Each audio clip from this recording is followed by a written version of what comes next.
Live from the basement of the YouTube headquarters, it's the Stacking Benjamin Show.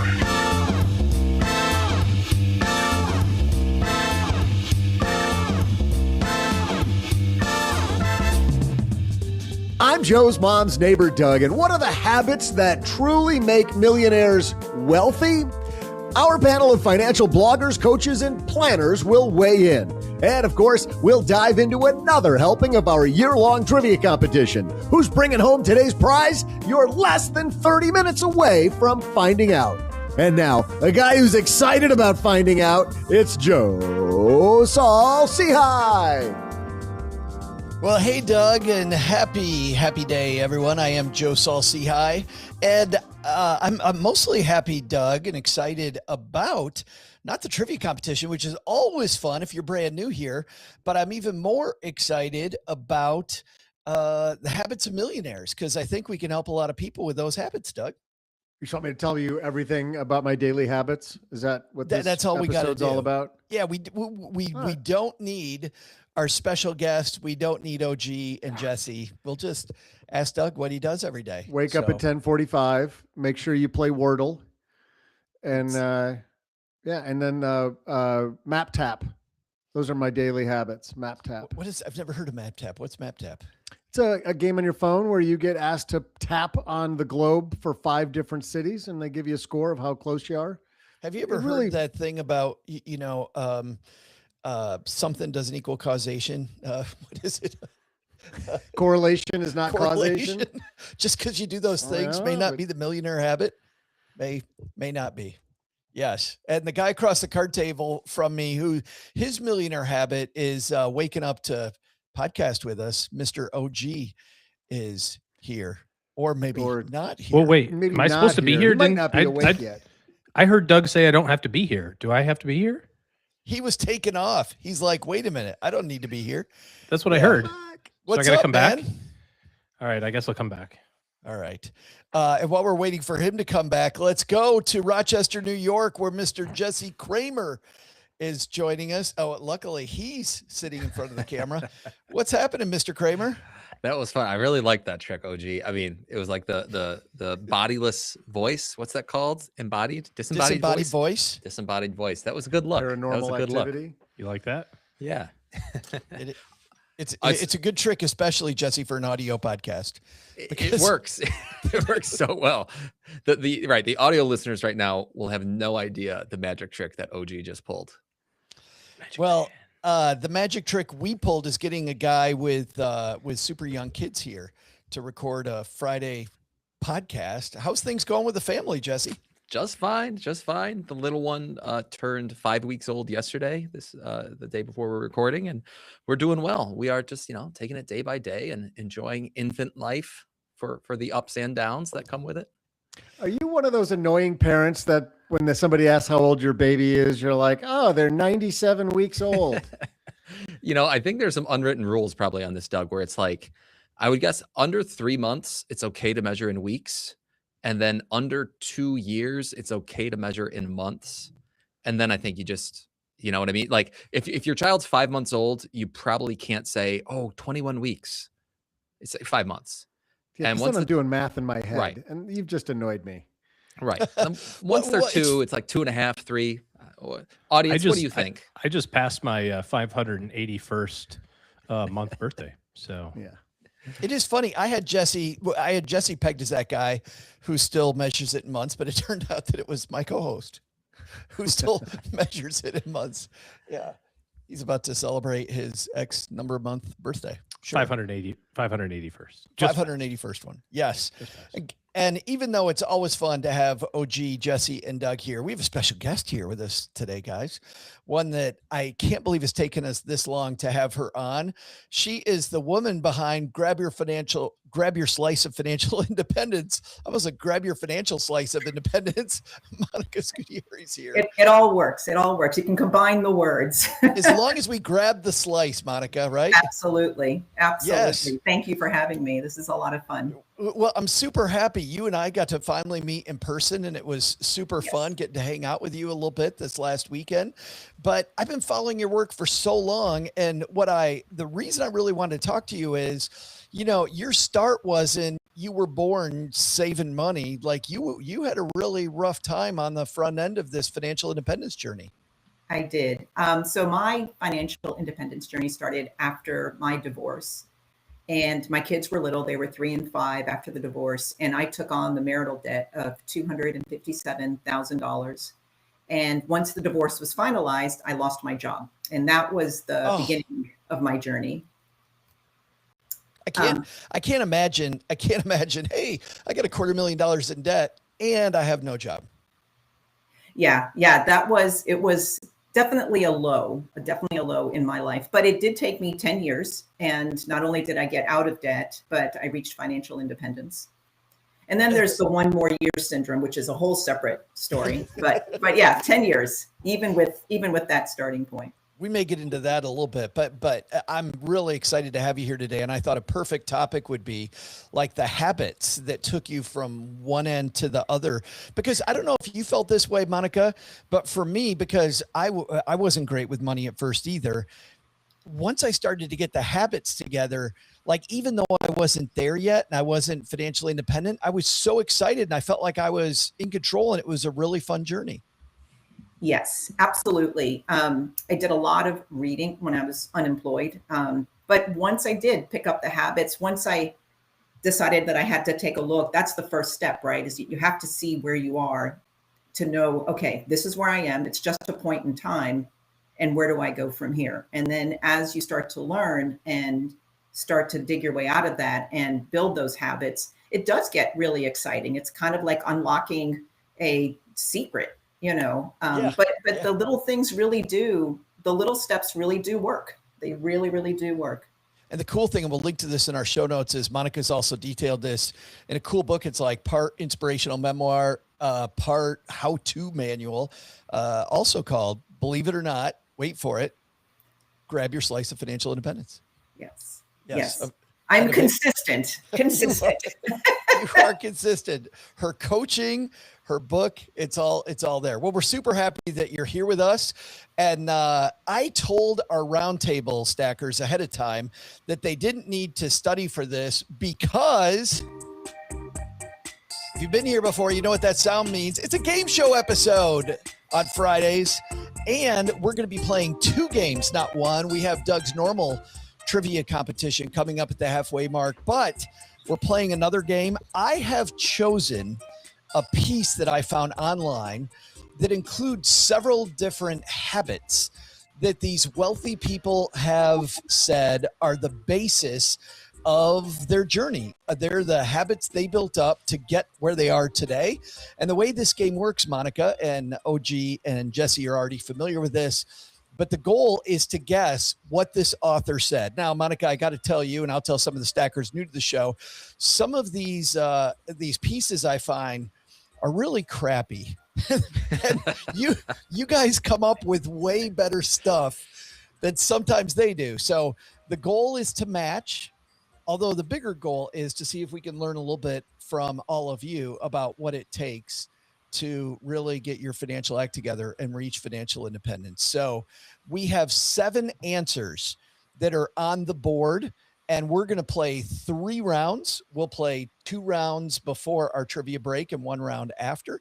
We're going to give 1 point, Doug, if you don't mind being our scorekeeper.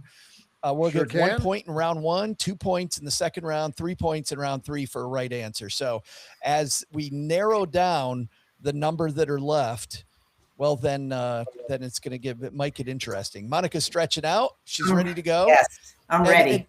And actually, because you're the guest and you're playing for Paula, we will have you go first. Okay. What is one habit that millionaires say really helped them reach the finish line when it came to building that all-important financial acumen? Wow. Okay. There are a lot of things that come to mind, but I'm going to say the most helpful thing to me when I first started was I did a lot of reading and educating myself. And I think, we all have our favorite books. I think, all of us have read several books, and we've got some old ones, some new ones.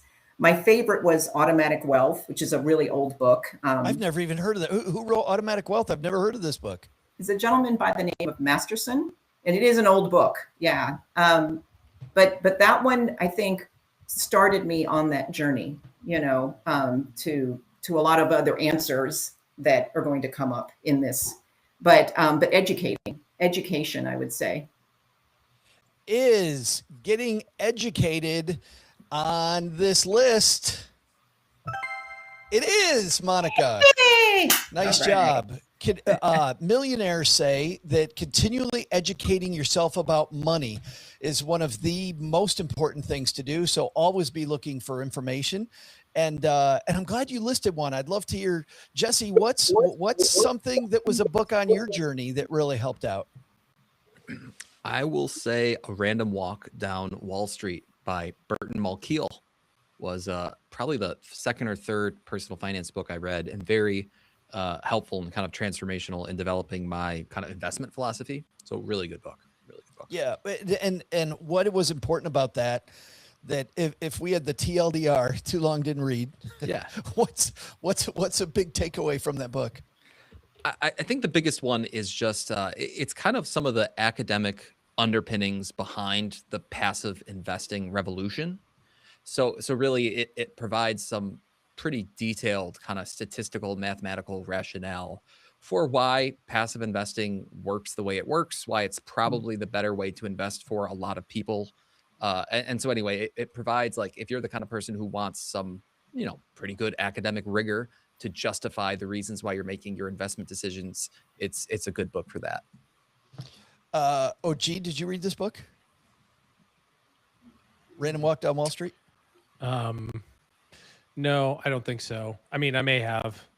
I was thinking you were going to ask me the same question, and I'm completely drawing a blank, and I'm like just looking back at the bookshelf, going, I just pick something. Pick any one of these and just say it's the one, and no one will argue with you. And I can't even. One fish, two fish, red fish, blue fish. Good Night Moon. I think from the book standpoint, I spend more time thinking about important things to focus on. So if you ask me like kind of top 5 books, I absolutely love War of Art from Stephen Pressfield. Really, anything from Stephen Pressfield is pretty good. And what's the too long didn't read point about the War of Art? That book is so short, you have no excuse not to read it. So you should read it. But it's like every page is a separate thought, in it, or mostly one page, and it's really around like doing the stuff that is not exciting, not interesting, doesn't get a lot of recognition. He talks about it in terms of resistance. Some people think about it in terms of procrastination, but it's really like just doing the thing. The next book in the sequence, or one of the books in the sequence, is called Do the Work. So it's like that's kind of the line of thinking. Like you just have to do stuff, Fighting fear and procrastination. Yeah. So the money side of it is really just like, just sit down and invest your money, or build your budget. Like do the unsexy stuff. Like people want to day trade options because that's like really fun and exciting, but that's not where the money's made. The money's made in discipline. And I absolutely love hit myself on mute there. Absolutely love Essentialism from Greg McKeown. More specifically, I like listening to him because he's got a really great voice. What kind of accent is it? Is he Scottish? Scottish, maybe. It just sounds like a guy. You're like, oh, I got to listen to this guy. Like he knows what he's talking about. So, but anyways, those are probably my top 2 books. Not money related whatsoever. A big one for me that was formative was Rick Edelman's book, The Truth About Money. I think it's a really even-handed book at the look at all the different areas of financial planning and the way he talks about risk management. Really, if anybody's heard me talk about risk management, I always try to attribute that to Rick because, it opened my eyes when he said that the risks to think about, not necessarily buying the insurance, but the risks to think about are the ones where actuaries have priced it really expensively. because these are really smart people who are trying to make sure that the insurance company stays in business.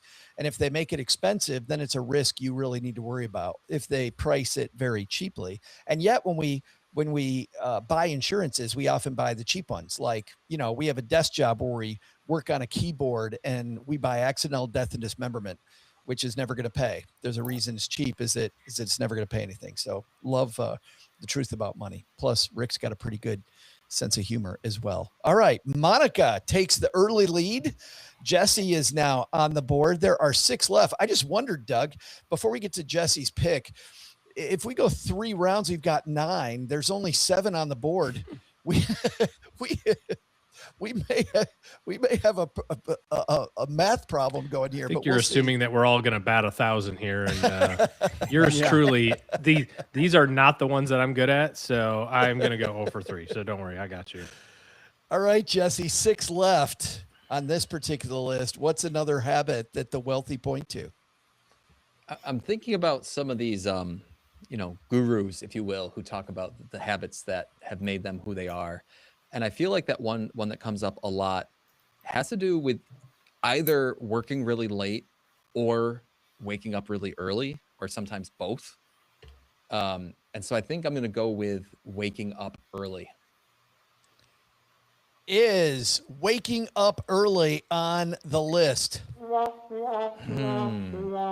is stupid advice. When did that ever do anybody any good? No, I will say when I was writing my book, I was getting up at 5 a.m. to work on the book before I went to work. And it did work. It did help. I also find for me, Monica, Jesse, it's good. Yeah, for me, if I don't work out before my brain wakes up, Monica, I'm in trouble. To your point, if there's a thing I really don't want to do, if I let my brain think about it, it's done. If I tell you I'm going to work out in the afternoon, that is a lie. Just looking at my history. What's also interesting, though, is when you talk about that. Well, Jesse, let's ask you. Why did you say waking up early? Well, I guess 2 reasons. I mean, the first one is, as you alluded to in your intro, Joe, there have been times where these lists of yours aren't exactly what maybe most people would think, or it's like there's this meta game, right? My job isn't to guess what I think the 7 habits are. It's to guess what the author thinks the 7 habits are. And that's part of my logic, was like, I feel like waking up early shows up a lot in those lists. But then also selfishly, and like, again, thinking just through my own frame of looking at the world, is like, I get a lot of my best work done in the early morning hours if I'm waking up early. So some of it too is just that point of view of just like, it's a habit that that has, I think, been beneficial for me. But yeah, maybe I don't have what it takes to be a millionaire. That could also be the takeaway. Just because it works for some people, not sure that it's right for you. Oh, gee, you like that one? Wake up early? Waking up early is the worst thing imaginable. Yeah. I get up at the crack of 8:15 every day, whether I have to or not. Actually, no, it's more like 7:30 nowadays, or 7:45, but kind of the similar time period, obviously. The way that I think about rest, or the way that I think about waking up, is it's all really about rest. And I'm also a big believer in like sleep and recovery, and optimizing that as a byproduct of the rest of your day. So I'm very protective around, and I know you guys like to make fun of me, like, oh, it's 9:45, time for OG to go to bed. It's like, well, that's why I'm going to live to be 150 years old, and you guys are not, because that's how I feel about it. But I also kind of think, like, if you get up at the same time every day, like, you get a little bit of that rhythm. And I think, Jesse, maybe that's kind of where you're going, is like, I feel like too many people like burn the candle both sides and then show up on Sunday and like sleep till 11 in the morning, and then, can't go to bed on time on Sunday night, and lie awake all night, like tossing and turning, going, oh my God, I'm going to be tired tomorrow. I got a busy day. I'm going to be tired. And it's because you didn't prioritize all that stuff along the way. So absolutely not. Will I get up early? And if I have to get up early, then I'm going to bed super early. So, because I do not like being tired. That is not my favorite thing. So, It's funny. But Christine Benz just had an interesting book that came out last fall. Christine Benz from Morningstar fame, where in her first chapter, she talked about, Monica, the importance after financial independence or in retirement of still treating it like a job, but a job that you really love. And maybe it's not waking up early, but it's being diligent and putting fencing around these specific times. You've been around a lot of people that are financially independent. Have you seen that to be a successful trait? Absolutely. You have to have purpose. I mean, I think the most successful retirements are people who, it's not you're leaving a job because you hate it or you're burnt out, but you're leaving a job because you're going towards something else, another purpose, a new chapter in life. And I think those are the most successful retirement people. I mean, I think if you don't have that, I've seen it where people will go back to work because they don't have anything to do. There's nothing to occupy. They haven't given it a lot of thought. And so they end up going back to work. And then they realize, wait a minute, I don't want to do this either. And so that, I think sometimes it takes people maybe 2 or 3 times to launch, but purpose, I think, is really important. You know, there's a few interesting productivity books that I've read that are really about, to your point about maybe it's not about waking up early, but it is about knowing your body, knowing your rhythms. You know what I mean? This is my peak time. And what's interesting, one of our guests who was talking about this topic discussed how sometimes we think that, Monica, you pointed to writing in the morning, but people who study creativity actually have said that you're sometimes more creative in the afternoon because your brain's a little foggy. And so your brain is making crap up because it really doesn't want to do the work. Definitely not for me. I'm more like Jesse. My best writing is first thing in the morning. In the afternoon, nothing I write is anything anyone wants to read. I guarantee it. All right, Monica's got one. Jesse falls a little bit behind, but we do round 2 and round 3 for more points. You're on the clock. There's 6 left. What's another millionaire habit? Well, I was going to, I'm playing the game like Jesse has here. I was thinking, tactical money things, but I think I got to go way bigger, broad brushstroke of, what does the author think the answer is? I happen to think this one to some degree also, but I'm going to go network, like grow and build your network of people around you. That is going to catapult you to life success, not just money success. Networking, or like growing your network. Okay. Is grow a network on this list? It is. Bangarang. I knew it because I saw Doug's face. Doug looked disappointed. Yeah, he looked He was frustrated. like so mad. I could tell right away. I knew he was getting ready to play the nice sound effect. We got to send Actively Doug to rooting black. against OG. We either got to send Doug to black screen, or we have to start a poker game with Doug where we get to take his money, because you'll know exactly what's in his hand, every single hand. But building a strong network, OG. It's funny when I was a financial planner and I would work on referrals. Wealthy people network with wealthy people. Listen, I think a lot about my kids in particular, and how they, what their life is like, and, some areas of their life that are easier than mine was, basically all of it, but also like, what are they going to do in the future? And I think about it from the context of like, how can I accelerate that for them? And I am not ashamed to like lean on nepotism for my kids, to say like, I know that guy, let me get you in that conversation. And now I think there's a little difference between like forcing that to happen because, it's like you got the job because your dad knows somebody, you didn't earn it. Like that's BS. But I will 100% try to get my kid in the room, And a perfect example of this, and I talked about it on the show a couple of years ago, was I met at that time the head of TCU. And I'm fully convinced that was what got Alex in the first conversation with him. Now, he ultimately did not get the scholarship and that sort of thing. That was highly competitive.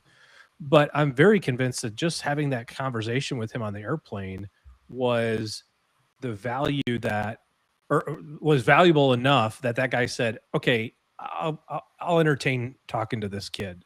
You know, Alex showed up, right? He had the grades, he had the test scores, he did his part there too. But, if I wasn't sitting on that plane and I wasn't talking to this dude, does he get that same thing? I don't know. Maybe, maybe not. I don't care that he did because of me.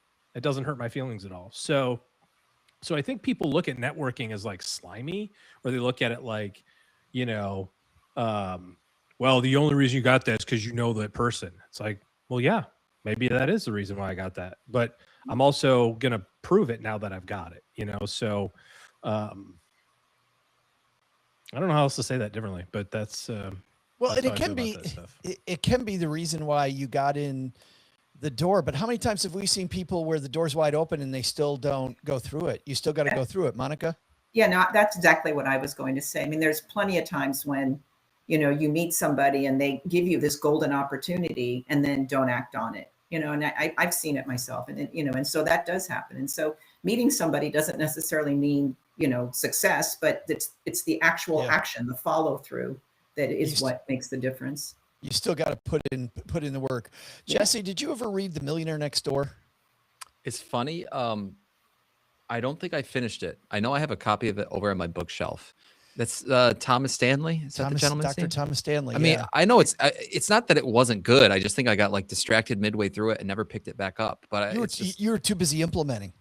Right. Well, it's funny. I get, I love answering listener questions. And one question I've gotten before is, how did I end up here on Stacking Benjamins? And the answer is I actively avoided meeting Joe at FinCon. Exactly. We ask ourselves, how did I end up here? You avoided meeting me at FinCon? 100. I did everything I could to not meet Joe. And then I just happened to fall into this chair. That's what happened, right? No, it's like, of course, we met at a conference. We hit it off. We got along. I think once upon a time, right? If memory serves me well, like you gave me an opportunity once to appear on a Friday. We all had fun. It turned into another opportunity. And like the dominoes, like there were a lot of dominoes that occurred in between that very first time we met. And then when you guys extended me this invitation, a lot of stuff in between. But that first domino never would have fallen down if we hadn't met. And so it's like, come on, you got to meet people. We're social animals. Like you got to meet people. And the more people you meet, all else being equal, like the better off you'll be. I like that one. We had to meet. You got to get on the person's radar, and then you have to show up. I remember, Jesse, how prepared you were, how excited you were, how many dumb dad jokes you had, which was perfect for our show. Lots. It was just amazing. All the above. But the reason I brought up Dr. Tom Stanley was a lot of people don't know that he wrote a couple other books that were for financial professionals. And one was called Networking with the Affluent.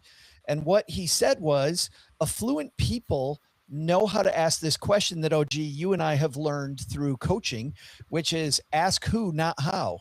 Ask who the person is who knows how to get this done. So affluent people know they don't have time to be in YouTube hell watching some video with a screwdriver in their hand. They're going to ask who knows me, who knows the right person, who charges the right amount, does a great job, bam. And the key to, by the way, success if you're networking with millionaires is not to, and Stanley talks extensively about this, not to charge them a ton of money. Because people that are trying to sell to the affluent for the first time, I don't know if they think that, I don't know if they don't realize how affluent people became affluent, but it's not charging them a ton of money. It's charging them a fair amount, but then doing a hell of a job, and you'll have a customer for life because they don't have time to shop you. They don't have any time. Be phenomenal, and now you never have to look for the next client again. But I think that really points to every super successful person I know, Jesse. I agree. What your network is your net worth. That one. I mean, well, I think Monica, who not how is better, but yeah. And you and I were just with a group of people that were like this. These are people, pretty powerful people that are in a room together, helping each other figure out all the pieces of their life, to make sure that they are able to have a better life, help the charities they want to help, like do all these cool things. Yeah. Did you guys go to that? Sorry, Monica. Was this at like some robed conference, like Rothschild Europe? Is this some conspiracy? It was conference that a you guys were at? secret conference in a secret location. Where there's some powerful people. There were some That's right. powerful people. It's not like that, but no, but it is a fun group of people. And not everybody in the room has achieved retirement. One of the cool things about this group is that you have people that come in who are looking to get to that level. And so you have this nice mix of mentors and mentees that, the door is open. And so these, people come to share their experiences and learn from each other. And it's just kind of a free flowing conversation, just kind of like this is right here. And you're just learning from each other. And it's just fantastic, and it's just one of those opportunities. But yeah. So it is a fun group of people. I don't know if it's so nefarious the way Joe makes it sound. I like the super secret. Yeah. But but it also speaks to finding your group, right? I mean, finding that network, OG, like you talked about. All right. We just heard Doug from Dottie in Wichita, and she's like, this has been a phenomenal conversation, but unfortunately she has cut round 3. We only are going to have time for 2 rounds. Sadly. Not surprising. Otherwise, this is going to go about 17 hours, which fascinating 17 hours, but I think we'll stop right there. At the end of round 1, what's the score, Doug? Well, we have Monica with 1 point. We have OG with 1 point, and we have Jesse with a big fat donut on his face. Can Jesse come back? We're going to find out on 2 point second half of the show, but we have to interrupt this contest with our year-long contest. For people new to the Stacky Benjamin show, every Friday we have a contest between our 3 frequent contributors, OG, Jesse, and Paula Pant. And this year, OG is trying to break the record by having more wins than anybody else. Monica, there's good news and bad news when we tell you're playing for Team Paula Pant. Yes. Would you like the good news or the bad news? Well, no, hit me with the bad news. Always the bad news first. I like that approach. Doug, what's the bad news for Monica? Well, the bad news for Monica is that she is in last place. Yes. You kind of suck right now, Monica. We need you to work on yourself a little bit. We're going to turn it around. Just apply yourself. Monica, we're so disappointed in you. I know you haven't been here yet, but it's all your fault. In fact, Paul every week blames it on Monica. I don't know what's going on. Oh, yeah. I think I did hear that once.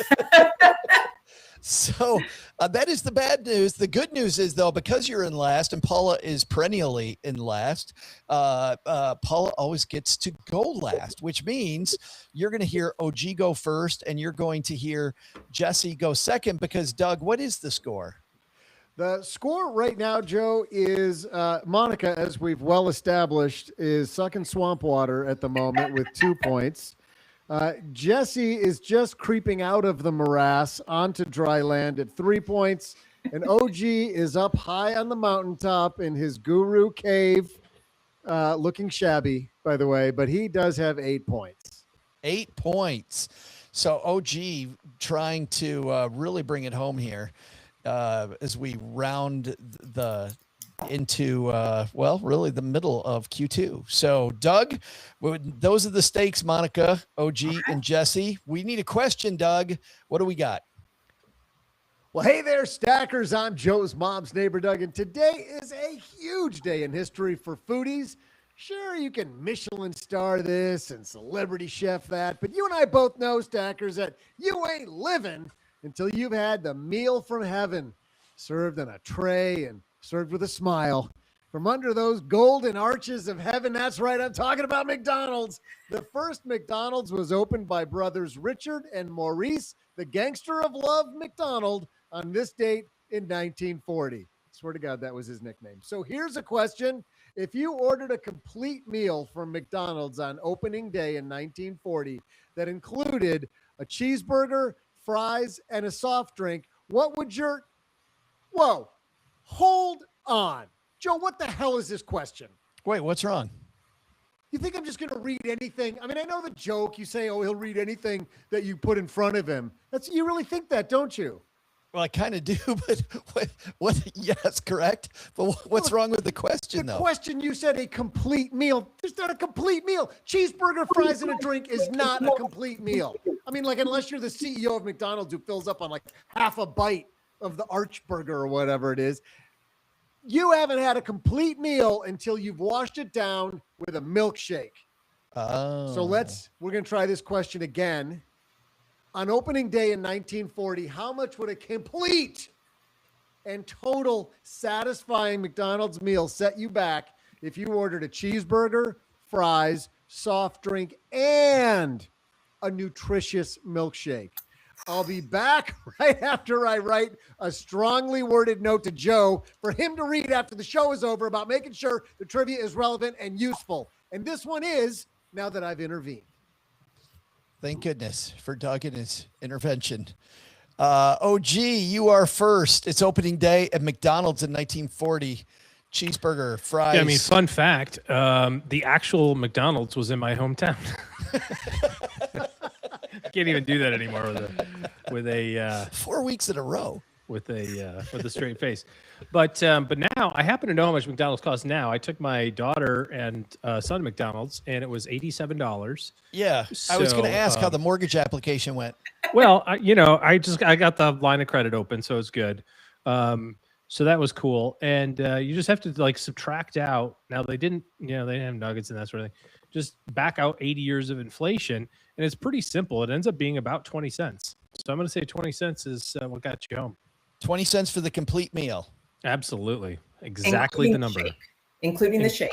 Yeah. I mean, it's probably like $2, but I'm going to say 20 cents to like throw you guys off. Jesse, you've seen his games before. What are you thinking, man? I have. I thought OG was going to say, he worked at the first McDonald's. I'm not as old as Joe and Doug. Settle down.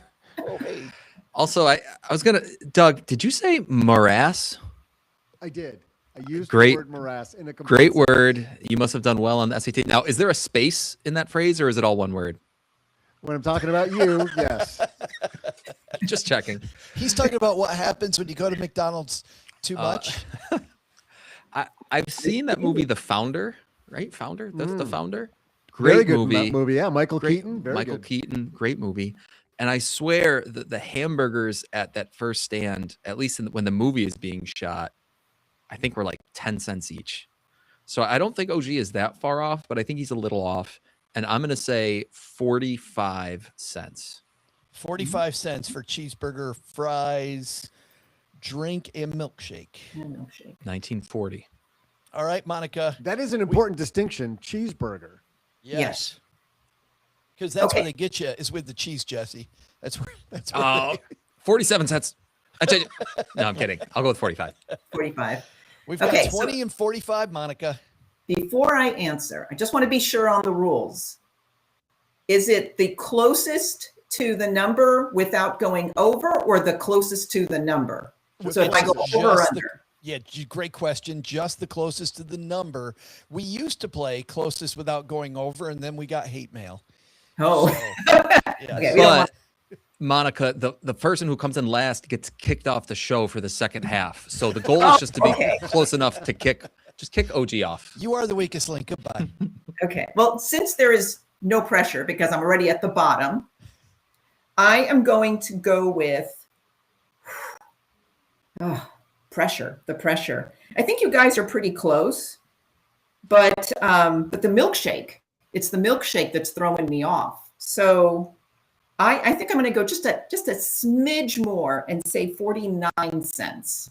Oh, that was it. And Monica wanted to say 46, Jesse, and she was being nice. I appreciate that, Monica.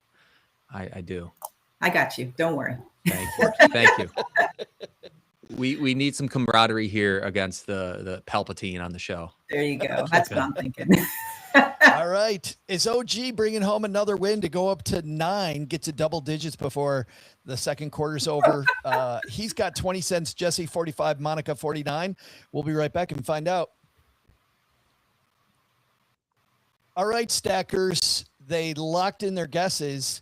that complete meal at McDonald's in 1940 on opening day. Cheeseburger, fries, drink, and milkshake. OG, you said 20 cents, and both Jesse and Monica went significantly higher.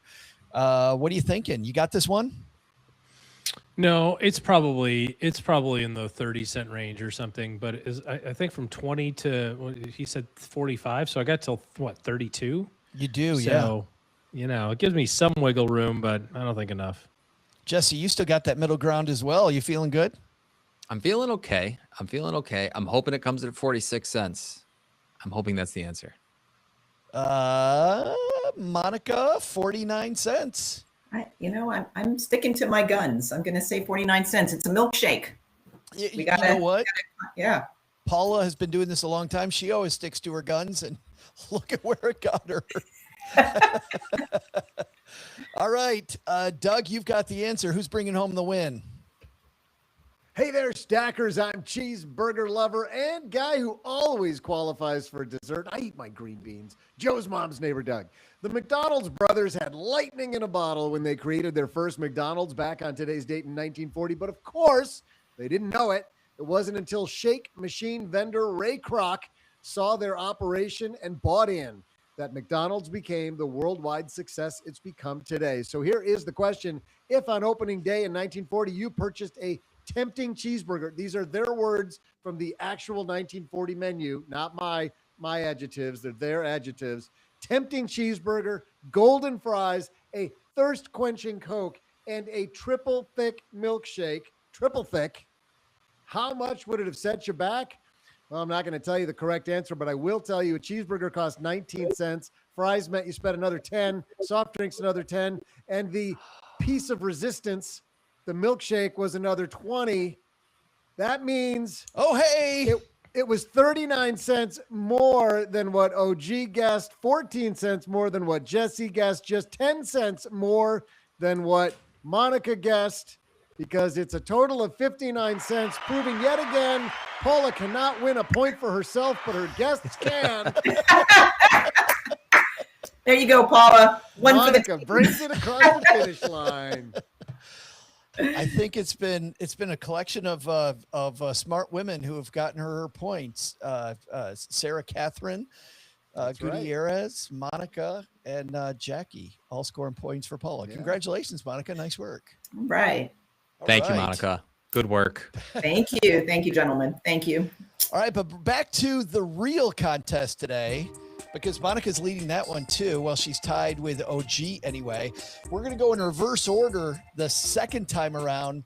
So OG, we've got these 7 things that the wealthiest say are the habits that made them wealthy. What's still on the list? We've got 5 left. And so what have we covered so far? We've covered continually educate yourself about money and build a Okay. strong network were the 2 that you got. Waking up early. Waking up early was not on the list. But a good idea. Very good. All right. idea. Let's just take it. I think kind of an easy one, money one off the table. I'm going to go with, managing your expenses, living, whatever that's called. I don't know what it is. What's the word I'm looking for? She's signaling it. None of us understand what he's saying. None of us understand what he's saying. In your life. Never done this once, but apparently millionaires say it's a good idea. Living below your means. Living below your means. Yeah. OG's like, I've heard that's been done. I've heard that's a thing. I'm unaware of how to do it successfully, but apparently it's a thing. Is living below your means one of the millionaire habits? It is. Live below your means. Nice job, OG. Bringing home another point. Monica, when you were turning your financial situation around, 2 points. Yes, that takes you to 3. How important was this on your ability to move the needle? Oh, extremely, extremely important, because I went on, the first 5 years, I was on unemployment 3 times. So it was 2 years of unemployment. And so making sure that you live below your means and stretch your dollars meant everything. So, do you remember what you cut? We didn't go out to eat. Did a lot of cooking at home. I wrote in the book that a sack of flour and a carton of eggs, we would make pasta at home. And we would do a lot of home cooking, just simple things. But yeah, that was a big one. Any kind of entertainment was at the park, at the library. We'd hang out at the bookstore, those kinds of things. If we traveled to my mom's house, we ate the food out of her fridge. We borrowed her car, and we lived in her house. So to make it very inexpensive. But yeah, so those are the things. That sounds like the way we operate here, Monica, in Mom's basement. It's exactly what we do. It works. It does work. Yes. And Mom's happy to have us here. She knows where we're at. We're not out someplace else. Yes. Jesse, how important has this been in your life? Foundational to me. It is one of the foundational personal finance habits that, like, just like a cinder block, right? It's super duper boring and no one's ever going to write, soliloquies about it. And yet every foundation is built out of cinder blocks. And similarly, it's like, if you're not living below your means, unless you're planning to get an inheritance, which, by the way, I might make that my guess, is just like be born in the right family. But for most of us, it's like, yeah, you got to live below your means and invest the difference. I would love to see if that's on the list. Is be born lucky on the list. It is interesting because as a guy who's a spender naturally, I have to remind myself of that all the time, that it isn't what you spend or spending money. And to me, that's not as big a dopamine rush anymore as it used to be. I mean, it used to be this quick hit, that you get by spending money, even when you didn't have it. What did Buffy Purcell say, Doug, when she was on the show? The three worst words broke people say: I deserve it, right? That's not what I thought. What I remember saying to me is, you should bathe more often. Both. It could be both. All right. OG has 3, which I think means Jesse. Unfortunately, even though you're up, Jesse's been eliminated, but you could get second ahead of Monica. Hey, how many points do I get for that? Yeah. Are these worth 2 this round, Joe? These are worth 2. So okay. OG is moving at the very least into overtime against Monica if she's able to tie him at the end. But Jesse, you can try to take one off the list here. I know. I was thinking about it. It's like, do I make Monica's job harder by eliminating opportunities, or do I just say something funny and maybe frustrate OG a little bit? As far as OG is not a big gamesmanship guy. It's funny. I was actually born in the town where gamesmanship was invented. You were little known fact. Yeah, born in that town. Let me tell you about it for 14 minutes. As soon as Doug has a question about Madonna, I'm going to say, fun fact: Madonna was born in my town. He'd be like, okay, whatever, but But she was. Oh, she was. Yes. You were also, by the way, was it Bay City, Michigan, OG? I mean, I was born in Saginaw, but yeah. Yeah, but Bay City, Michigan. But most bars per capita in Michigan, right? I don't know that. I mean, if you count like everybody's backyard, sure. Right. Yeah. Yeah. Anyway, Jesse, back to you, man. I'm gonna take this. This was on my list, and so I'll just throw it out there. And if I'm right, I'm sorry, Monica, for taking away one of your possible guesses. He's asking everybody in the YouTube chat what he should do here. I know what you're going to say. Go ahead, say it. I'm going to say, grab your slice. No, I'm kidding. No. I'm going to say, eat well, focus on health, something like that. Some version of focus on your health. You already asked this one. I did, but eating well's different because you see, I mean, some people, for example, OG, some people, they might sleep in and they eat poorly. Other people sleep in, but they eat well. So they're 2 different things. Understand. Is eating well on the list? Yeah. Cool. It's like you're not even trying, man. All right, Jesse, we're coming back to you after the game's over for a real one because we're going to want a real one. All right. Monica, no pressure here because you're already solidly in second place. Solid. But to send it to overtime, there's still 5 left. What's another one of the millionaire habits? So honestly, I thought Jesse was going to say something really boring like pay yourself first. Oh, pay Old yourself. school. I've never heard that. What's that all about? Pay yourself first. Like, put in your 401k, get the match, put your money toward your Roth, put money in an emergency fund, use those sinking funds, health savings account. Pay yourself first. This is another one we've heard a million times. A million times. Yes. But do millionaires say it a million times? They do. Pay yourself first is on the list. And I don't know, Monica, back to, when you were turning it around, because this was the case for me. I was trying to pay everybody else and then pay myself when I decided I needed the emergency fund first and my creditors were going to have to wait. Don't get me wrong, I still paid them off. I'd never declared bankruptcy, but but man, it was powerful, because when the muffler was dragging behind the car, I didn't have to go get help. Yeah, no, I definitely needed the emergency fund. It's like the only thing that helped me sleep at night is to know that was there. And so when it was really lean, I would just pay the minimum and just kind of skirt along. But you can get really creative with your finances when you don't have a job and you've got expenses. But no, I definitely kept that emergency fund and stretched it as much as I could. So yeah, sorry.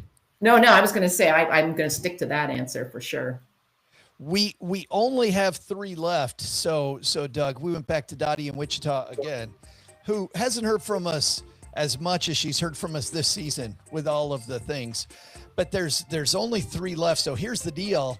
If both of you get this one right, it is half a point each, because there won't be enough points. We already talked about this. Left. We are going to have half points. No. It's not us, OG. It's Dottie. You don't argue with her. That's right. I will argue with whoever Dottie is face to face.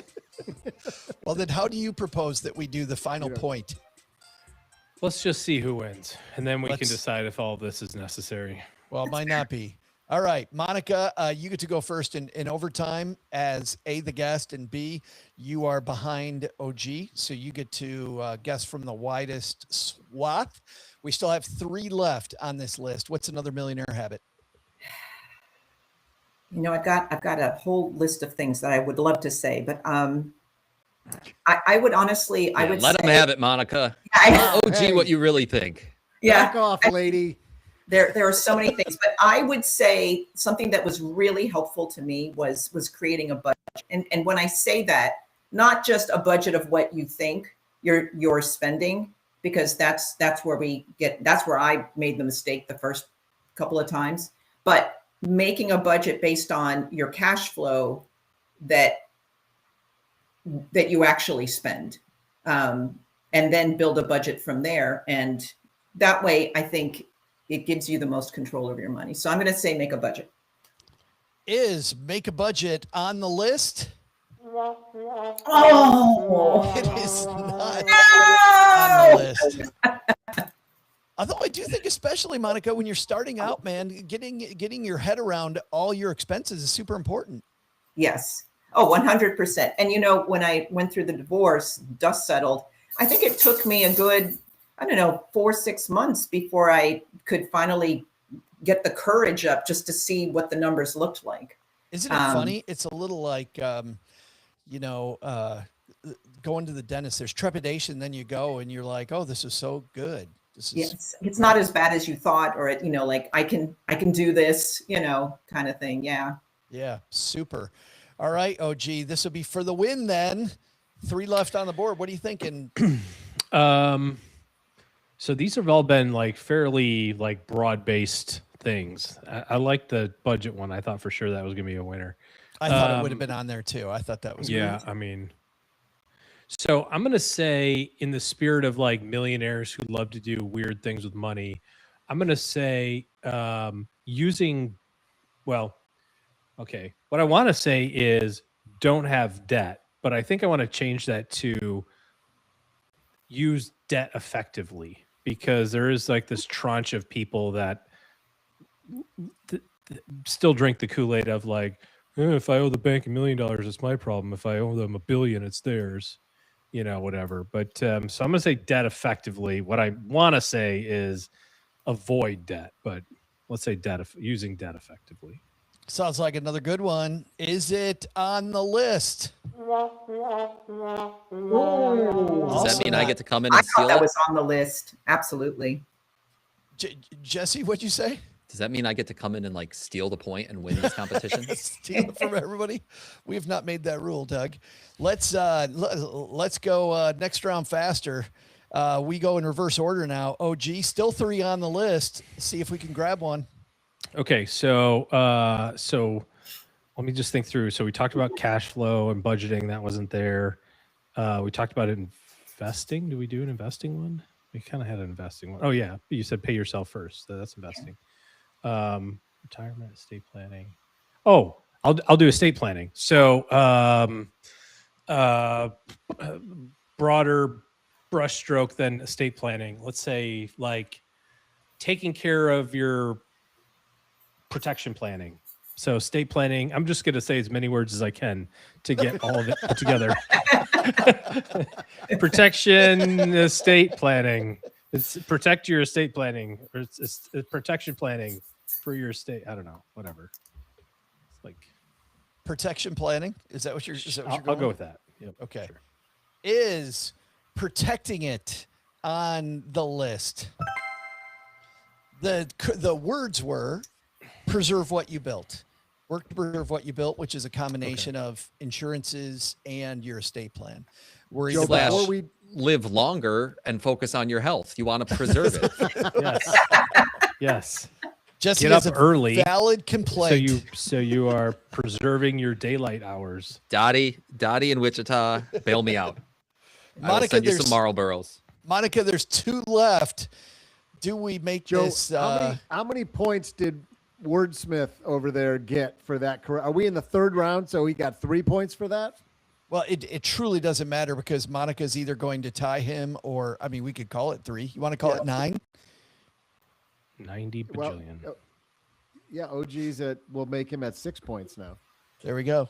Yeah. So Monica to tie with 6. There's 2 left, Monica. I'm going to say, this was my other answer, was thinking long-term. And, the reason I say that is because like in the beginning of my journey, a lot of times you think, oh, it's, this is the journey. You're going to just, your net worth, everything just skyrockets, but it's not like that. And it can be discouraging when you're starting out and your net worth goes down a little bit before it, turns around and you get on the road. So that's what I'm going to say is planning long-term, thinking long-term. Is thinking long-term a millionaire habit on the list? Oh! It is not. Although, Monica, I will say at this wonderful little gathering that you and I were at, some of the presentations, people telling their stories, it was those little wins that over the long term turned into the big wins. Absolutely. Absolutely. I know the case studies, that was a lot of fun, people sharing their journeys. Yeah. And it was always these little things they did at the beginning and thinking long term. Yes. So, Monica, nice job finishing 2nd and wins the trivia. Jesse, there's 2 more on the list. You want to take a dive at what the last 2 are? Focus on tax efficient tax advantage accounts. Max out tax advantage accounts. Is tax advantage accounts on the list? Okay, I'll see myself out. It is not one of these. This list came from Kipling. One right. This list came from Kiplinger, and it's written by Ben Luthi, who I thought this was a really good list. One of them is a little bit of an overlap, but I can see how he kind of slices between these 2. Pay yourself first is about the act of putting money away, but invest regularly and early, which Monica points to long-term, right, over the course of it. But if it was the fact they started early, that won the day. And certainly, Monica, for you and I, we didn't start as early as some people did, but you know what? You could start as early as today if you're listening to this. And then the last one was diversify your income streams. Diversify your income streams. Also a good one. So congratulations to all of you. I think we helped a lot of people with that today. I'm so happy that you guys all participate. And even with the bad answers, well, even healthy eating, Jesse, which I know you were throwing it was still. It's funny. I actually contributed to this Kiplinger article and I still didn't get any right. Did you really? No, I didn't. Really? I'm kidding. Just got me. I wouldn't admit to that. Totally got me. All right, let's find out what you guys are all doing this. I can't believe it's May 15th already. OG, what do you got going on this fine weekend, my friend? I am doing a bike ride around Dallas. It's tomorrow. And then hanging out at home first it's not the first weekend that Alex is home, but largely at home because Lissa's got a golf tournament this weekend. So cool. I'm going to knock out my riding early and then hang out with the cheerleader all weekend. Yeah, a little bit of cheerleading maybe, but more sitting by the pool and cheerleading myself into some Michelob Ultras. But yeah, same. He's helping by not being near her when she golfs. That's pretty much it. Because otherwise it's like, hold on, is your grip the way that you... Yeah, you're sure. I looked at that bike ride around Dallas. It looks really, really cool. I did the bike ride around New York City just a couple weeks ago. Register, let's do it. I would love to. We're out of town. I totally would love to. And like busy. Can't hang out with OG. Can't hang out with OG. A week ago, he was in my town at all day, and apparently had no opportunity to stop by. But no, I got to your town at midnight, and then got to drive home at 3 a.m. That was a good time. Monica, thanks so much for joining us. I'm super happy we finally got this done. No, absolutely. This has been a lot of fun, and thanks for having me. Well, so what's going on at Grab Your Slice right now? So with Grab Your Slice, Bill Yunt and I from Catching Up to Fi, we are working on a children's book. So I like how he was hanging out with us in the chat and just wanted to make sure that you mentioned that. So yes. Bill. It's a good reminder. Thank you. But yeah, no, it's we are excited, and so we're just chipping away at it. It should be ready by the end of the year. That's what I was going to ask. Any idea exactly on release date, though? Exactly. It's kind of a fluffy answer to that, but before the end of the year, I'll just say. Well, and make sure well before that you let me know when the release date's locked down, and we'll have you and Bill on to chat about the book, because I really like this project. It's really cool, and talking to kids early about money, as you know, so important. Yes, yeah. So we're having a lot of fun with it. So and then if people want to get a hold of you for financial coaching, they just go to grabyourslice.com. Yes, absolutely. They can go to grabyourslice.com and just schedule 30 minutes. And you can do that right on the website. It's awesome. And working with Monica, I have to believe, is every bit as fun as hanging out with her in Orlando-ish area for the weekend. Jesse Cramer, what's going on at the Accepting New Podcast Names podcast, or otherwise known as the Personal Finance for Long-Term Investors podcast? We have a little series coming out in May, a 2-part series, the 14 risks that retirees face. It could be more than 14, but long story short, I took that Charlie Munger-ism of always invert. Like if you want to solve your problems, first you figure out your biggest risks, and then you kind of work backward from there. And so I decided to approach retirement really by thinking about the biggest risks that retirees face, and then working backward from there to think about how would I battle against each one of these risks. And two episodes came out of it. So that's what's going on in May. That's cool. Wow. So is a risk eating like bad food?